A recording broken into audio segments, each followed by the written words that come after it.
seruput kopi dulu lur. Jadi kalau kita lihat update terbaru, armada Pasifik Angkatan Laut Rusia yang sandar di Jakarta ini ternyata bukan kaleng-kaleng.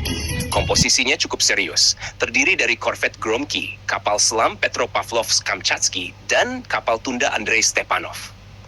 Ini penting banget buat kita bahas, karena dari komposisi ini aja kita sudah bisa baca niat dan level latihan yang akan dijalankan bareng Indonesia. Kita mulai dari yang pertama, korvet Gromky. Ini bukan sekadar kapal patroli biasa. Gromky adalah korvet modern Rusia yang biasanya sudah dilengkapi rudal anti kapal, sistem pertahanan udara jarak dekat, dan sensor radar yang cukup canggih di kelasnya. Kapal seperti ini biasanya dipakai untuk misi multiperan. Bisa buat patroli, bisa buat tempur, bahkan bisa jadi bagian dari task force yang lebih besar. Artinya, kehadiran Gromky di Jakarta membuka peluang latihan taktik tempur permukaan. Mulai dari manuver, penguncian target, sampai simulasi serangan rudal anti kapal. Lalu yang kedua, ini yang paling menarik, kapal selam Petropavlovsk-Kamchatsky. Ini bukan kapal selam biasa. Ini kemungkinan besar termasuk kelas kilo terbaru Rusia yang terkenal dengan julukan Black Hole karena tingkat kebisingannya yang sangat rendah. Dalam dunia peperangan laut, kapal selam itu adalah senjata strategis.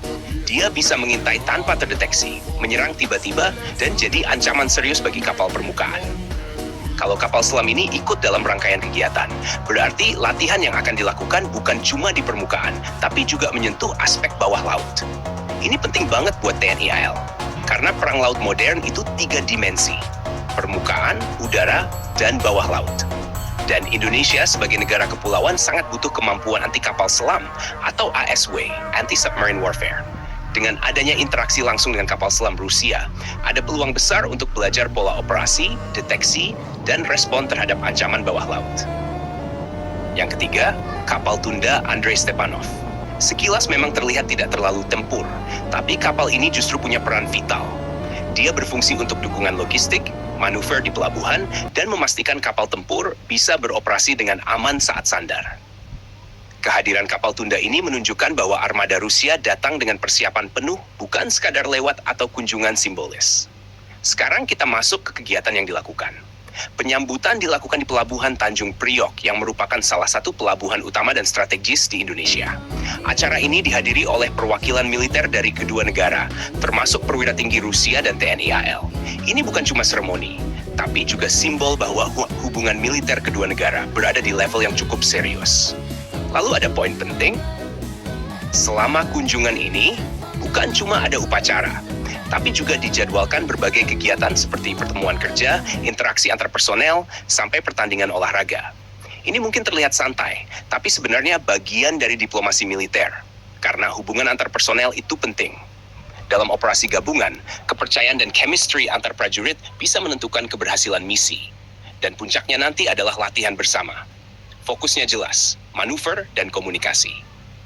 Ini 2 hal yang krusial dalam operasi laut modern. Manuver itu soal bagaimana kapal bergerak dalam formasi, menghindari ancaman, dan menyerang secara efektif. Sementara komunikasi adalah urat saraf operasi militer. Tanpa komunikasi yang jelas, secanggih apapun alutsista bisa jadi tidak efektif. Nah, kalau kita gabungkan semua ini, kehadiran korvet, kapal selam, dan dukungan logistik, plus agenda latihan manuver dan komunikasi, ini bukan latihan ringan. Ini adalah simulasi operasi laut modern dalam skala terbatas, tapi dengan kompleksitas tinggi. Dan sekarang kita masuk ke analisis yang lebih dalam lur. Apa dampaknya buat Indonesia? Yang pertama, peningkatan kemampuan tempur laut. TNI AL bisa mendapatkan pengalaman langsung menghadapi platform Rusia, termasuk karakteristik kapal selam mereka.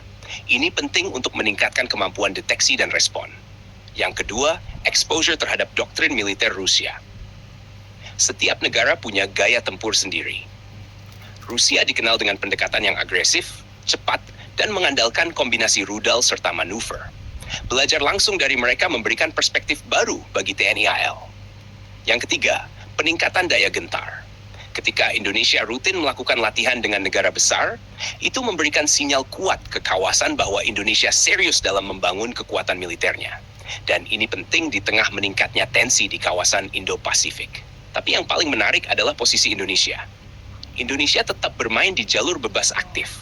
Di satu sisi bisa latihan dengan Rusia, di sisi lain juga punya hubungan dengan negara barat dan Asia lainnya. Ini bukan sikap abu-abu, tapi strategi. Indonesia memanfaatkan semua peluang untuk meningkatkan kekuatan militernya tanpa terikat ke satu blok tertentu. Dan ini langkah yang cerdas. Karena di dunia yang makin tidak pasti, fleksibilitas adalah kekuatan. Jadi kesimpulannya kedatangan armada Rusia dengan komposisi seperti ini bukan sekadar kunjungan biasa. Ini adalah bagian dari rangkaian besar kerjasama militer yang akan mengarah ke latihan lebih kompleks di masa depan.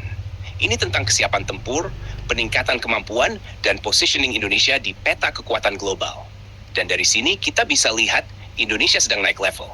Pelan, tapi pasti. Jangan lupa subscribe, like, dan komen di bawah sambil ngopi.